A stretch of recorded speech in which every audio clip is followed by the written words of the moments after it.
All right, again, yesterday I put this all together and I failed to hit the record, so you don't have a recording from yesterday. All right, we're all set with that. Bring up the PowerPoint, and we should be ready to go. Oh, good. Changing patterns across time.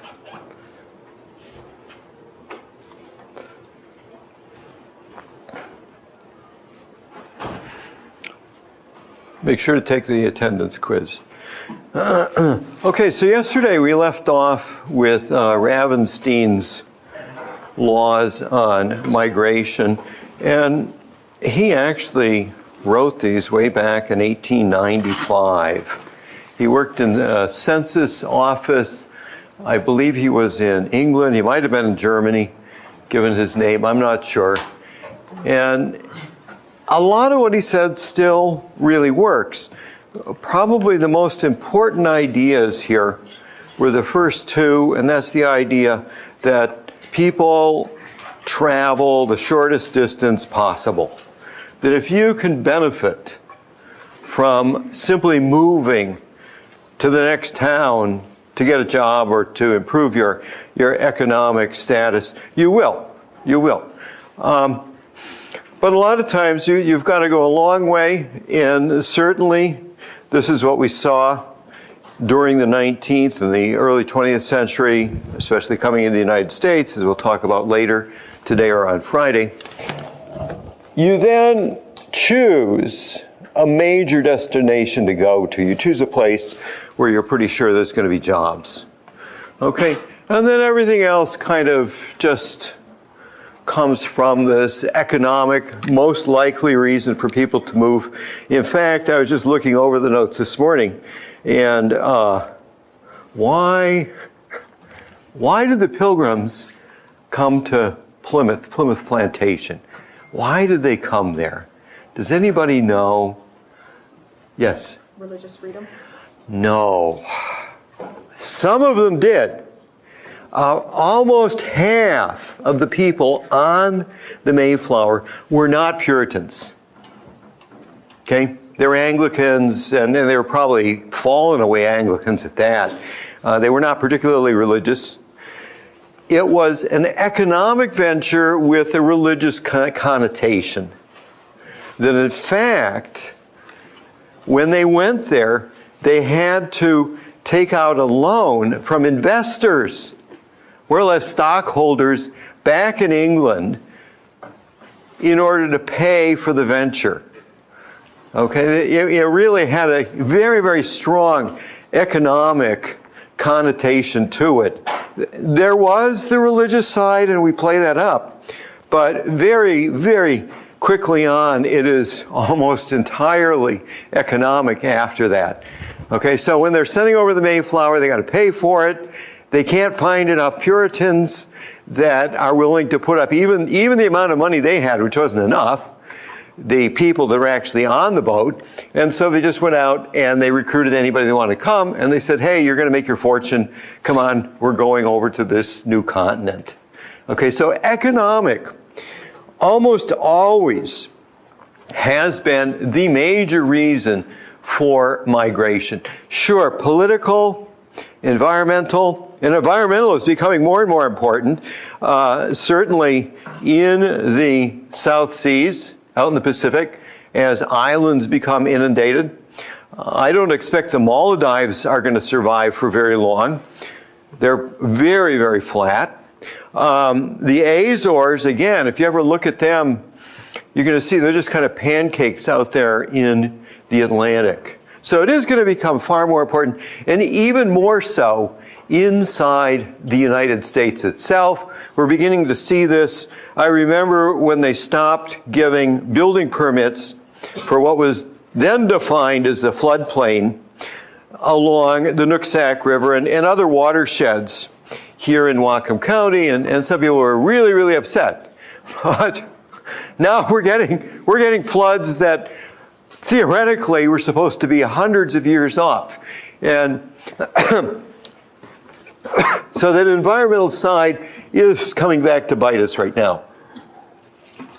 But the economic throughout history has been the most important. Age characteristics, we talked about that. Usually the workforce. And we're going to look at a population pyramid for the Arab Emirates here in a minute, because I was telling you, I checked the data. In the Arab Emirates, 11% are citizens. 11%. Everybody else is a foreigner that's there. They're hoping that they're going to be guest workers and go home after a while. Good luck. I mean, that has never worked anywhere else in the world. And if you're only 11% of the population and you rely upon this other 90% to keep your economy going, it's going to be very, very difficult to suddenly tell them all to go home. All right? So, working age, unmarried generally, somewhat different here in the United States because, as we said, in the United States, for official immigrants, not refugees, official immigrants, the major portion of that quantity every year goes to family reunification. Okay, family reunification, either wives, children, or parents. And then once the parents are here, they can then sponsor their children, meaning the brothers and sisters of the first person that showed up. Gender really has changed, and all you have to do is think about Walmart again. All those goods that you buy in Walmart that come out of southern China, where they have huge factories for soft goods, and they found that women are a better workforce in those industries. Same thing with the factories on the border with Mexico, the old maquiladora factories that we used to talk about. They simply want women. You know, that they, for the jobs and the skills they need, women have an advantage. They have an advantage. And so we've really found that to occur. The other reason that the Rubenstein gives of, hey, we're reunifying wives over here with their husbands, well, that doesn't really make sense to say there's going to be more women then, because not all men that managed to get here as an immigrant were already married. All right, it does kind of increase it a bit, but it really is this change in the way we do manufacturing around the world where women are preferred. I hate to say it, they're preferred, guys. But you're not planning on going to southern China. You're not planning on going down to the factories on the southern side of our border with Mexico, so that here you're okay. But if you were in Mexico, obviously you're discriminated against with the current economy that we have. Prior to that, it was the males. And certainly earlier than that, the first big wave of Mexican migration coming in, many times undocumented, many times sponsored by farmers in the Central Valley in California. They would actually go down to villages in Mexico and say, hey, I need some farm workers. If you guys come up, just show up at my ranch. Here it is, you know, my farm. Here's the address. I'll be glad to hire you. So back then, it was really males that they were looking for. But now times are changing. Education, always, the more educated tend to move.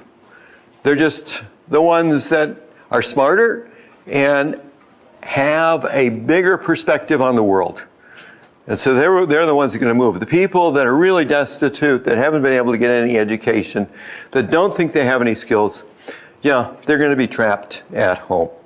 Okay, so keep Ravenstein in mind as you read through. A lot of this chapter is facts. You know, fact.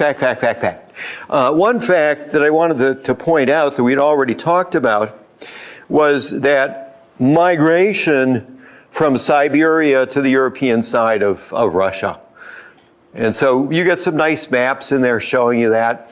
And we already talked about that on the first day when we said that China is renting land in Siberia, 40, 50, 60,000 acres of land to grow soybeans because A, they don't have enough land in China to do this, and B, there's no workforce on the Russian side.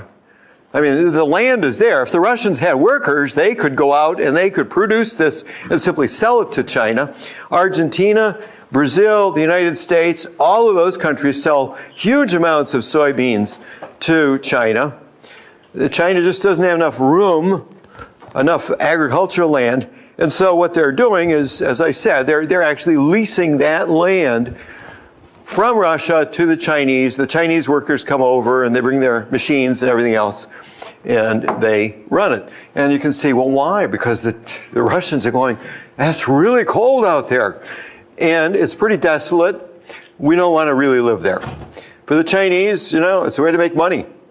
And the market's right there. Here's another map. You have a number of these. None of them are really very good because they all create patterns that are somewhat fictitious. Like here, notice this huge, huge flow of migrants from the center of the United States over here to Great Britain and England. Very few Americans immigrate over to Europe. The ones that go usually go down to the Caribbean, and they're usually the wealthy trying to get away from taxes. Okay, so, take all of these maps with a grain of salt. I like to look not at the patterns into the United States that we're pretty well aware of, but the patterns elsewhere. Here is that pattern going into the Middle East. Okay, here's that pattern. Russia is desperate for workers. Remember the demographics there. Desperate. Africa flows all over internally in Africa, sometimes because of instability, sometimes political, sometimes economic. Okay, we talked about the industrialization of South Africa. Okay, so I find those the more interesting ones, but I've given you a number of these just to look at them. A second thing, here is a diagram. Now, you have to be very careful with diagrams. Are they actual numbers? Are they percents? Are there changes? Are they totals? This one here happens to be a change in the number of migrants. It's not the number, because if we go back to that other chart I showed you, you can see the United States still, for numbers, gets the most immigrants over the last decade. Okay, we still do. But the very first one there, for Asia to Asia, look at the growth rate. It's the highest. It's the highest. And if we look at Latin America to North America, you'll notice that it actually is growing at a slower rate than it used to. Okay? So that these migrations outside of the United States are going to become more and more and more important as time goes on. Okay, so it's not just going to be us. Hey, we're the Americans, we get migrants. No, it's going to be around the world. Russia, big issue with undocumented workers. Whenever there's a downturn in the economy, as is occurring right now with the war, because they can't sell as much stuff, that's when they go out and they round up the undocumented and they ship them out. But they're still, they need a lot of workers. In fact, they're also importing military. People that want to join their military. I just read a story about how they're going to Nepal. Nepalis are known as very good warriors, and bringing them over to fight in the Ukrainian war. And the story was the women in the villages that were crying because their husbands were never going to come back. Okay, but they need workers. Every now and then they discover, whoa, we have undocumented workers here. We didn't know that. Of course they knew it. Of course they knew it. It's just that if we don't want them around anymore, then we go out and here's for the good ones. Okay, smiling young woman, nice lipstick, and she gives you citizenship. For the bad ones, and these would be people mainly from the old Central Asian parts of the Soviet Union, so that theoretically at one time we were all brothers, all Soviets. Now they're separate countries, and they're just rounding them up and sending them back. Okay? So it kind of ebbs and flows. Now where was my, I'm having trouble because I used my computer in different places. It doesn't always save everything the same way. I'm going to have to get it caught up. So I don't have the, maybe I have it one other place here. I wanted to show you the diagram for the Arab Emirates. Let me double check and see if I put it somewhere else here.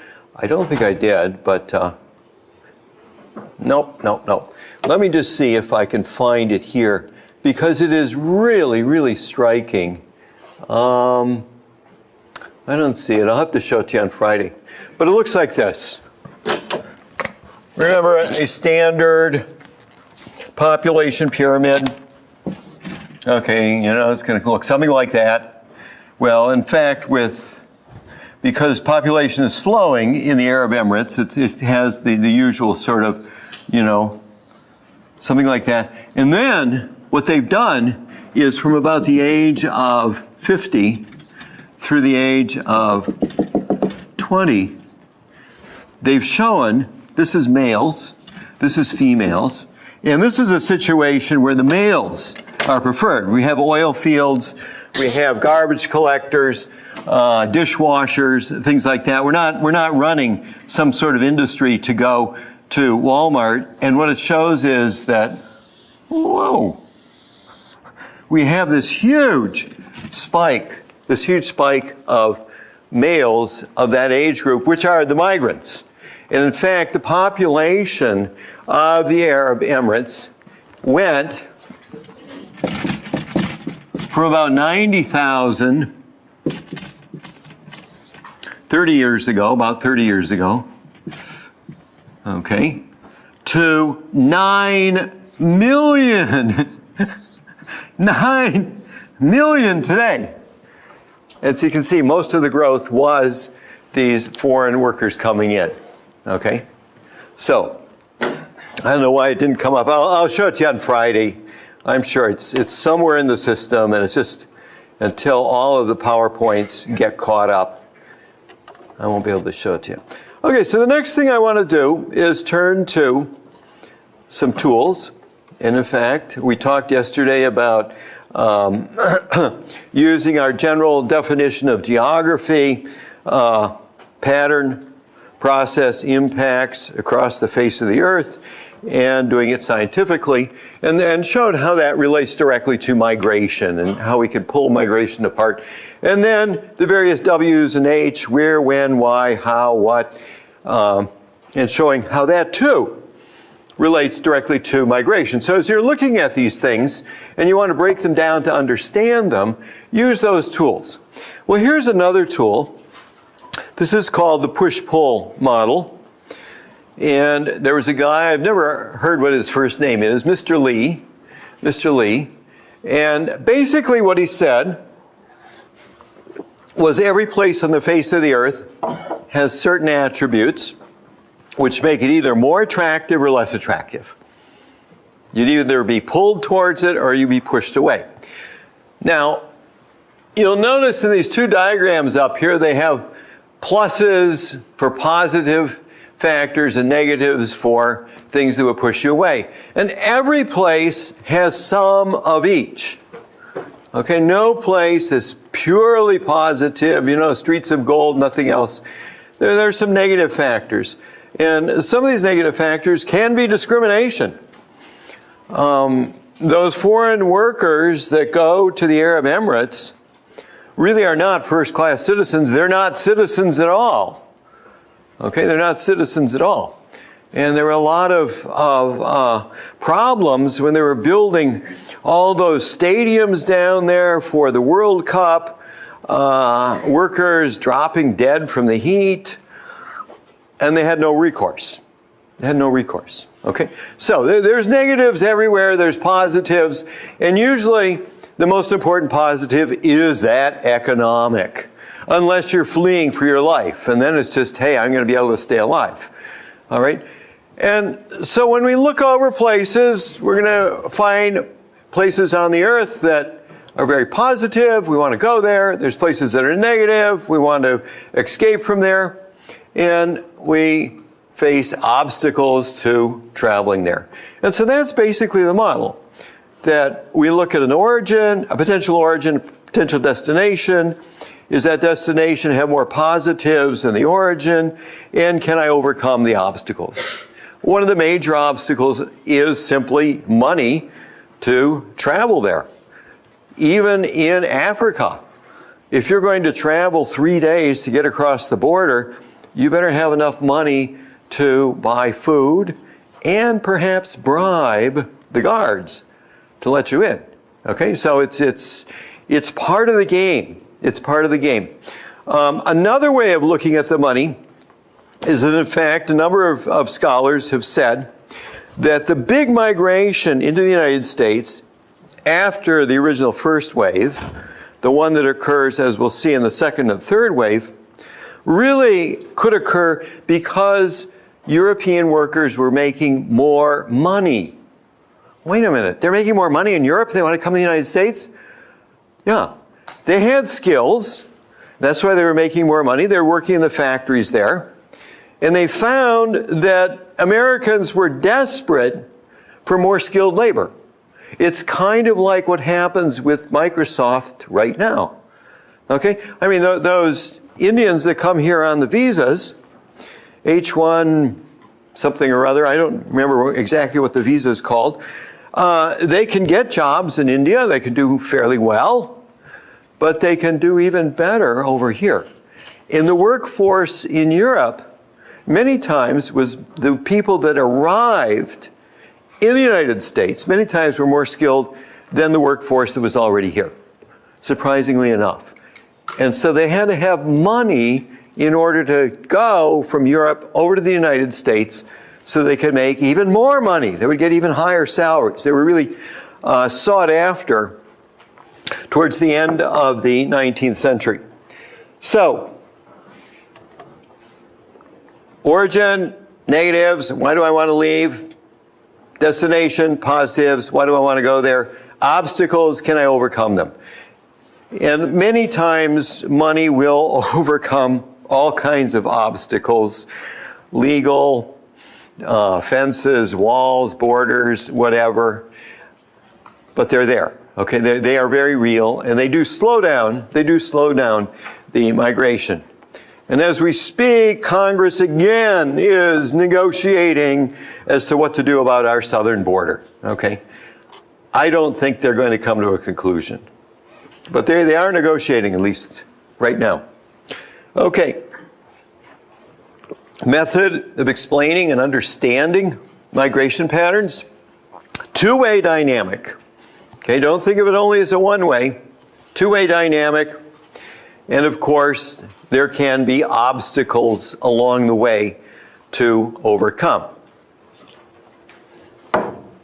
Dependent upon what those pull factors are, what those obstacles are, we might winnow out a particular age group.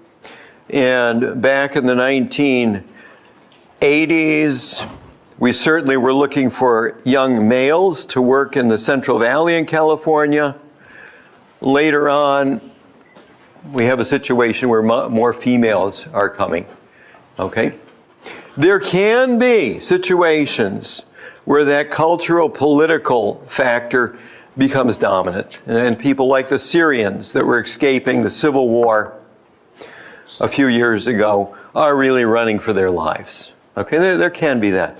But over the broad sweep of history, it's been economic. It's been economic. Okay, and just says it right here. Same thing I've just said. And yes, the environment is getting worse. It is getting worse. We're going to see more and more of that, both internally inside the United States and externally. I have a sister that lives right close to the Louisiana coast. And I'll show you some maps later for flooding along Louisiana coast. Because, you know, it's projecting. It's projecting. Here's what's going to be happening. And I actually sent them to her because I've been begging her to sell her house and get out of there. Get out of there. Okay, so those environmental ones are coming, and they're coming here, coming to a county you live in many times. So, list, kind of look through that. Nothing particularly sophisticated here. That's why you get pushed out. Pulls. This is why you get pulled in. And I wanted to look at this last one here because we're going to look a little bit at the Chinese data in a minute. And one would say, well, how would you get pulled into a place if you're a young male in China and you can't find a mate?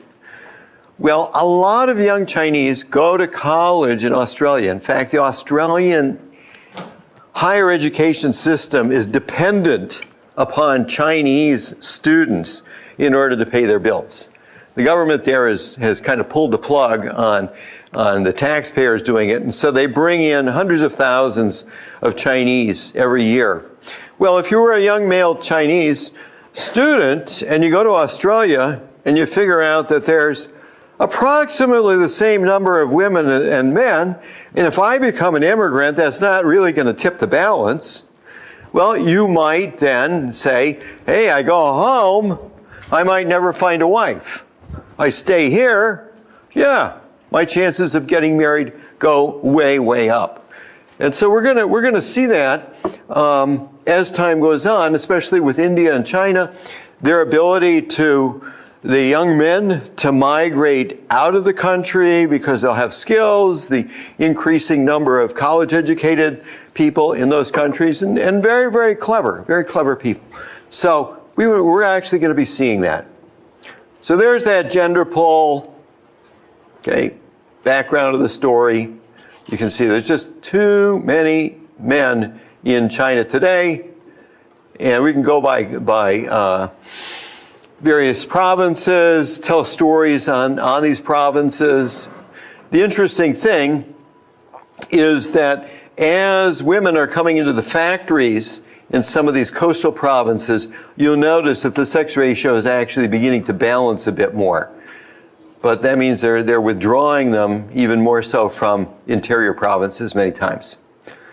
The dark on the male side there is the surplus males, meaning males that have no real hope of finding a mate in China today. The other thing that is common in any population pyramid is women tend to live longer than men. And so, but these are, this is 70 years old. That's not going to help anybody, all right, in regards to marriage, So yeah, we do have more more women than men when you get into your 70s and beyond. India is facing a similar, but not quite, I keep looking at this because it says it's going to go dead. And I know I have another battery there that will go part way. Let's see if it's, I think it's still working. Tell me if suddenly it seems to go quiet. So here, 70 million people throughout Asia. Whoa! Now we're talking real numbers. Canada only has 35 million people. This is 2 Canadas of surplus men. All right? So it's going to create all kinds of migration patterns that we've never anticipated before. Because the men in China and in India many times, not all of the 70 million, but many of them will have money and they will be able to overcome the obstacles to go and find a wife and either bring the wife back, and we've seen that already in Japan over the last 30 years, or migrate there. Okay, obstacles, physical ones, here we are, pretty straightforward. Political, well, that's the quota system, limiting the number of people that officially can come in. And then cultural. One thing that most people don't realize is that about 1/3 of all the immigrants that came into the United States through the beginning of the 20th century went back home. They went back home. They came here, they made money, And then they said, hey, I'm really not an American. I'm, a Bohemian. And I want to go back in my retirement and retire to Bohemia. And in fact, for a while, about 40 years ago, when the communists were still in control in Poland, they actually came to the United States because the communist economies were terrible. They needed money. They needed money. And so this was one way they were going to raise money. They came to the United States, and they went to the Polish American communities and said, hey, you should retire back to Poland because your dollar will go so much further. And of course, you're Polish, and you'll like being in Poland better than you'll like being in the United States. Well, I've never heard that a lot of them went back to, the communist country of Poland to do that. But throughout time and throughout our history, a lot of our immigrants did go back home because that cultural barrier is a very, very real barrier. It's very, very real. People really feel it. They never completely feel at home here. We know a couple. It was from Finland. The guy worked here for oil companies for I don't know how long. And we just found out he's retired recently. He and his wife moved back to Finland. Okay, you go, well, that's okay. Finland's a good country, right? All right. But it just demonstrates that cultural barrier is a very real barrier for permanent migration. Here's an example of a physical one going up. One is going up on the Finnish border as we speak.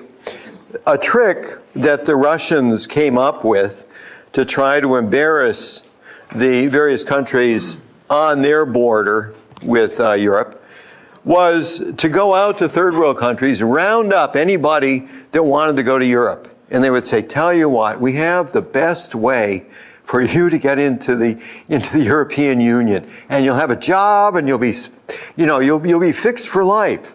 Just get on this airplane. We're going to take you somewhere and you'll be in Europe then. And so what they were doing is they were rounding up plane loads full of people. Kind of sounds like what was going down in Texas, if you know, and headed for Martha's Vineyard. Very similar idea.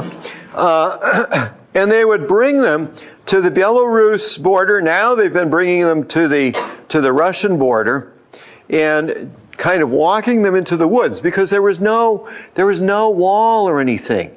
Here was Poland, here was Belarus, here was Lithuania, here was Belarus. And they would walk them out into the woods and say, now just keep walking that way. And when you get to the other side, just tell them that you're here.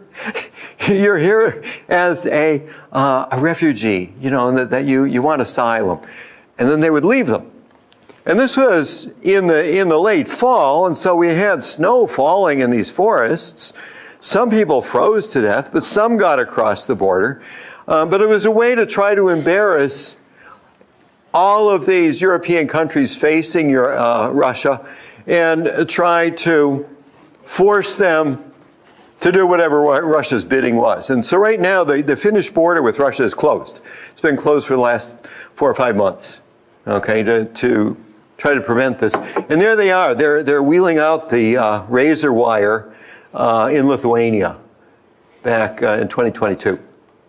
Okay, so physical barriers go up. We're not the only ones that put them up.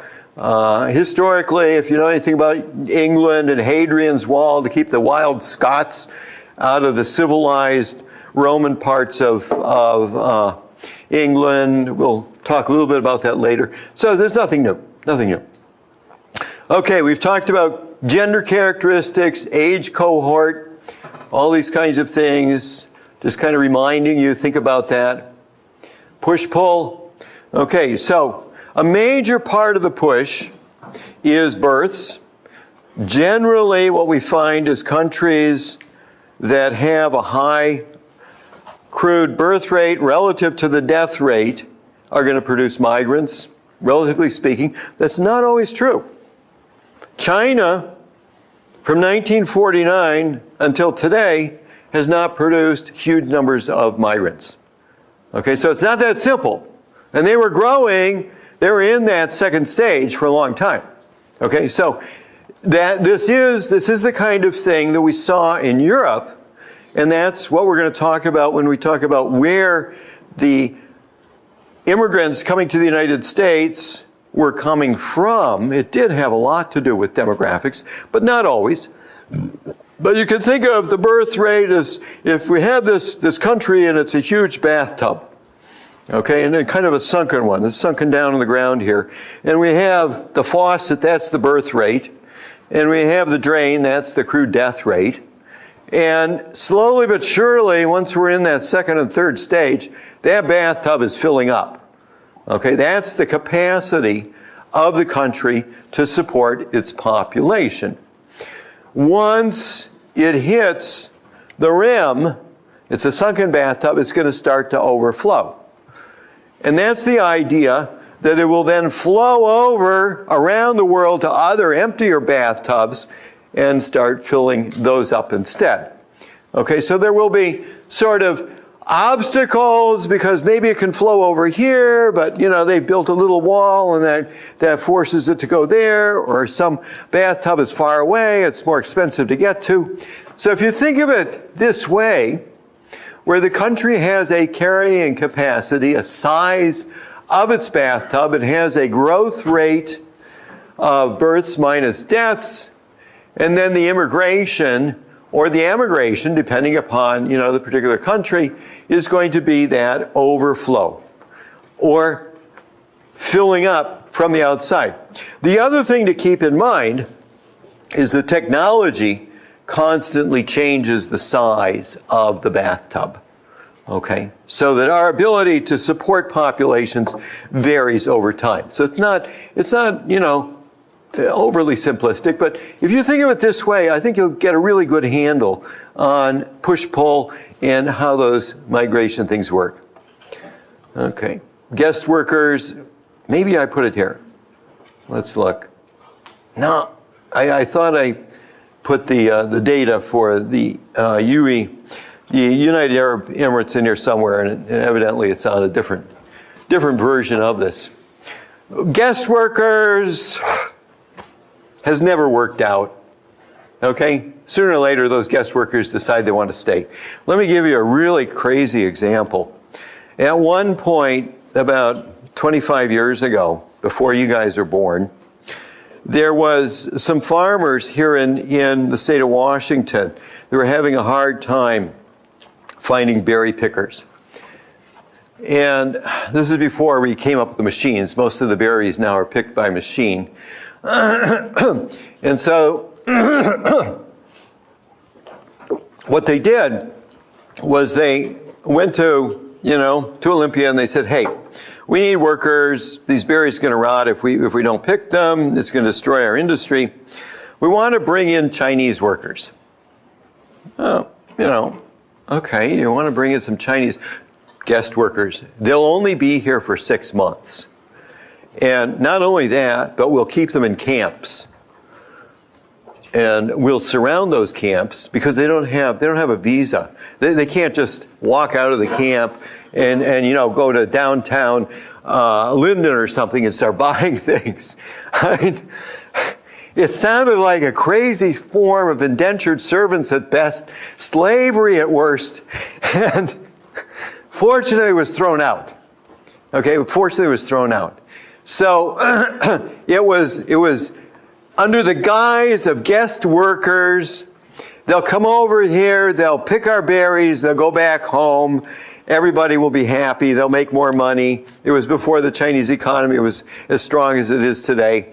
Fortunately, it was thrown out. Oh, I can imagine the problems that would have arisen. At the same time, I knew of a small private college here that was trying to encourage young Chinese females, it was a female college, to come over and study in the United States because the opportunities in China weren't that great at that time. And so they sponsored 3 women. They gave them full scholarships. They came over here, and within a month, the 3 women had left the campus. They disappeared, and they eventually tracked them down into various Chinese restaurants around the area working, because to them that was the opportunity. Well, so it didn't work out. So these are great ideas, and that's what I fear for the United Arab Emirates with 10% of the population, citizens. How long can they go on with that? How long? Saudi Arabia has run into similar problems for their youthful workforce, people between about 20 to 50, that young Saudi students, we'll call them, didn't want to do the dirty work that needed to be done in Saudi Arabia. And so the Saudi government imported all of these young workers and had them do all the things. And in fact, I had a friend that worked there at the time, and what he said was that the office he was in had 6 people. 3 of them were foreigners like himself. They did the work, and then there were the 3 Saudi hires that did nothing. Okay, that they were living off, off the oil wealth of the land. Saudi Arabia has tried to come to grips with that. They've been saying that they're going to decrease the number of foreign workers in Saudi Arabia. I don't know where they're at right now, but it's a difficult problem. If you're going to bring in immigrants, bring them in. Make them part of your citizenry. This morning, my wife was looking at a news story out of Japan. Japan has not been able to address this problem at all, but they now have 2 million foreign workers in Japan. They give them some kind of a work visa where they're supposed to go home, but they need them. I mean, they need these 2 million foreign workers. And so they're probably never going to go home. There are neighborhoods in Tokyo where you go in there and you're going to find they're Iranians, or maybe they're from Brazil. Sometimes they're former immigrants that went to Brazil and then they were invited back to Japan, but they're there. They're there. Okay, one last thing that you should be aware of is we do have one means of ordinary people around the world, especially from developing countries, to get into the United States. It's called the Green Card Lottery. It's only 50,000, 50,000 per year. But they are offered this opportunity. Here's the website. If you know somebody that would like to try to immigrate into the United States, they can enter it. It's your chances of winning aren't much more than, winning the state lottery. I do know somebody that won this, that managed to get an immigrant visa into the United States. And so we do that. And that makes far more sense. That makes far more sense, okay? Just let people in. But it's only 50,000, so it's not going to tip any balance. Okay, we talked about Mexico. They're not coming from Mexico anymore because that fertility rate has declined. Okay, there it is in 2019. It's probably even below 2.1 now because it just keeps going down. Okay, let me just show you the big diagram. And this is what we're going to go through starting on Friday. These are the stages of immigration into the United States. The 2 colors in the 19th century represent Northern and Western Europe versus Eastern and Southern Europe. I have members of my extended family from both sides of these because they came under both of the waves. And what we're going to find is that suddenly, around 1920, we slam the door. The reason that immigration goes down here is that we pass laws against immigrants, and it's really aimed at Southern and Eastern Europeans. White people. But they weren't the right white people. Okay? Notice that we have a period of time here where we're not bringing in any immigrants. And one of the important things to keep in mind, economics. Who is it that's most in favor of immigration? Business. They want cheap labor. They want cheap labor, and they're delighted to see these immigrants come in. Okay? And when they run into a trough here, now there was the Depression, we'll go through that, but certainly during the war, World War II in particular, World War I somewhat, they needed cheap labor, and they couldn't bring them in from Europe. I mean, it was impossible. I mean, you couldn't get across the Atlantic. Okay? Here is the recent 1965. Does anybody know what they did to fill this gap? Anybody? We'll jump ahead here. Very important part of our story. Okay, there's the third wave coming to an end. And on Friday, we'll be able to have more time to talk about this. Great migration.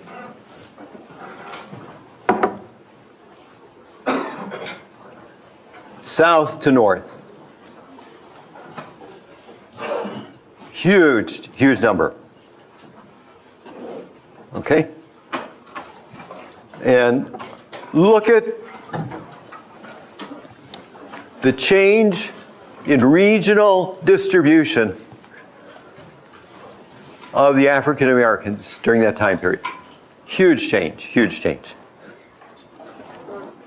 Okay, so we have a study session tomorrow online, and we'll see you on Friday. Now, is Reagan Lee here? I just wanted to, she's not here? Okay, because she submitted something, I'm still trying to figure out why it looked so crazy.